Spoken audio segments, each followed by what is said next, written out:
Jesus e o Evangelho à luz da psicologia profunda. Amor filial.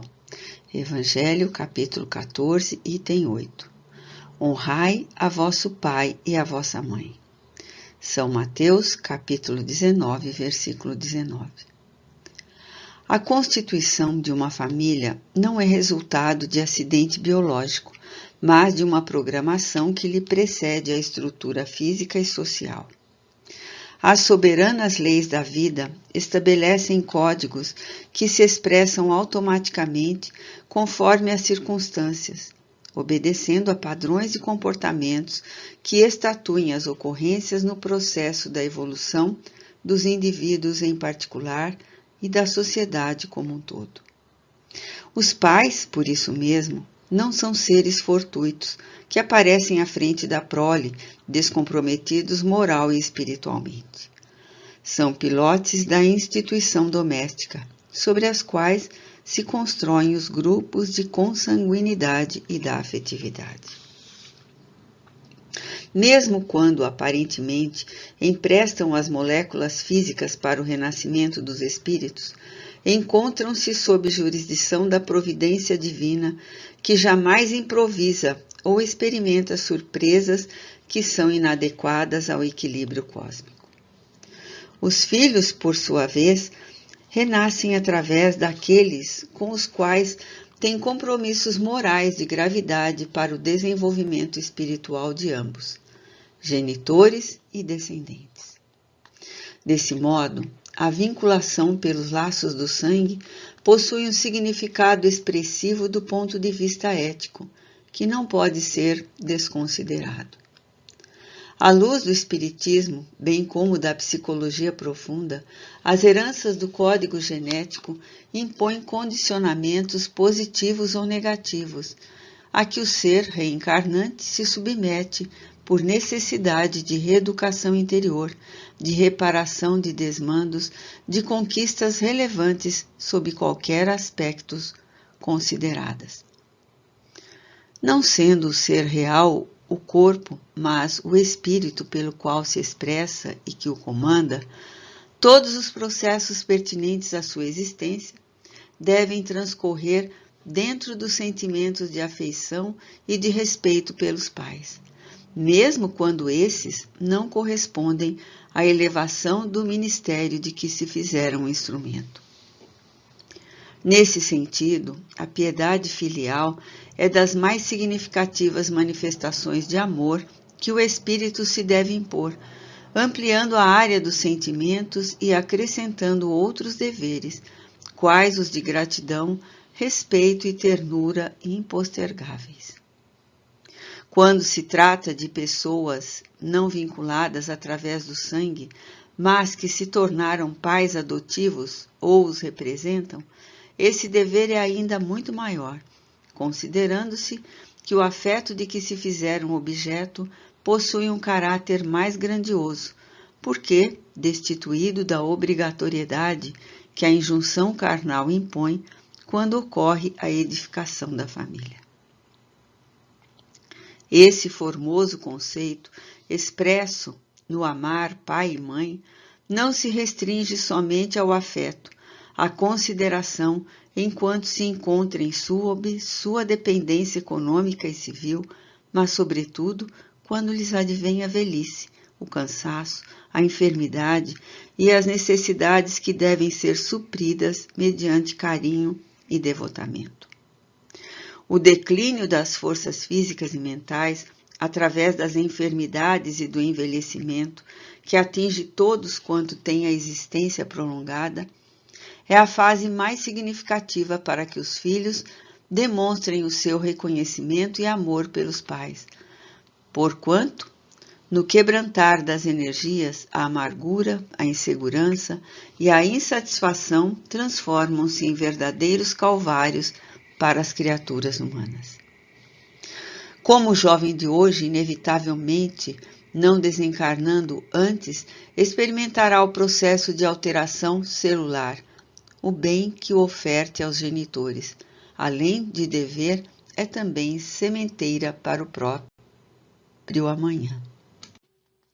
Muitas vezes, os arroubos juvenis, os anseios de gozos, levam os jovens ao esquecimento dos pais, incidindo em grave erro de que se arrependerão no momento próprio, especialmente quando se tornarem também genitores, dando surgimento a transtornos psicológicos perturbadores sob o açodar da consciência de culpa. Anuímos com o fato de que muitos pais não correspondem ao dever que lhes diz respeito, atirando os filhos ao abandono, esquivando-se de atendê-los nas suas urgentes necessidades e sofrimentos, conduzindo-se levianamente e sem qualquer escrúpulo. Todavia, essa conduta enferma não justifica que aqueles que a sofreram ofertem a mesma moeda de ingratidão e o equivalente pão amargo de desrespeito, a fim de não derraparem pela rampa da loucura e da perversidade. O mandamento maior preconizado por Jesus recomenda que o amor deve ser incessante e inevitável, coroando-se de perdão pelas ofensas recebidas.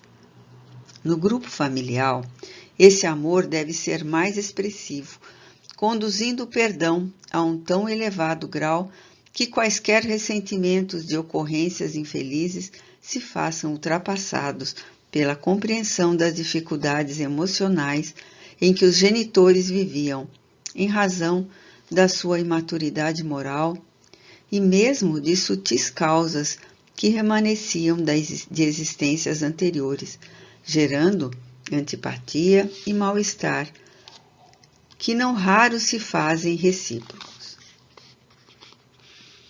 Na exteriorização desse sentimento de amor, a caridade é chamada a contribuir por superar os impositivos afligentes, sustentando o ser moral e amparando-lhes as aspirações do bem, da beleza e da solidariedade, no sadio desejo de contribuir em favor da felicidade geral. Há famílias desagregadas em clima de permanente perturbação, nas quais as lutas encarniçadas se fazem entre os seus membros, não poupando a ninguém. Ocorre que, nelas, o campo de batalha das reparações espirituais se apresenta organizado, a fim de que os litigantes compreendam a ditosa oportunidade de estarem juntos para se ampararem uns aos outros, se desculparem pelas ofensas que se permitiram anteriormente, encontrando um novo rumo emocional para a experiência da felicidade.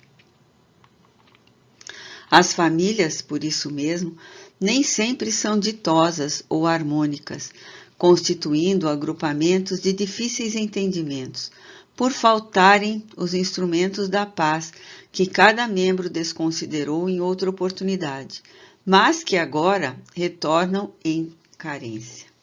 Assim sendo, cada espírito renasce, não no grupo da própria afetividade entre corações generosos e dignos, mas no clã, onde tem necessidade de aprimorar-se pela paciência, pela resignação, pelo silêncio e pela bondade, preparando-se para o enfrentamento com os demais grupos sociais, onde deve desenvolver os objetivos superiores da existência. Nesses grupos infelizes de lutas, não poucas vezes os futuros genitores programaram filhos conforme os desejos vãos, induzindo mentalmente os fetos a determinados procedimentos futuros, que não são aqueles para os quais retornam ao proscênio terrestre, e imprimem seus conflitos nas delicadas telas da alma dos reencarnantes, que irão experimentar posteriores distúrbios na área sexual, artística, comportamental que poderiam ser evitados. É certo que essa ocorrência encontra-se também estatuída dos compromissos das leis de causa e efeito, que o livre-arbítrio poderia modificar, ensejando as reparações sob outras condições, sem os impositivos mórbidos da frivolidade dos pais. Além das famílias consanguíneas, que oferecem os equipamentos para os renascimentos físicos, existem também aquelas de natureza espiritual, cujos vínculos são mais fortes, ligando-os a indivíduos que a constituem. Face às necessidades evolutivas, no entanto, a maioria dos espíritos retorna nos grupos que lhes serão mais úteis do que naqueles que lhes proporcionariam mais alegrias e bênçãos.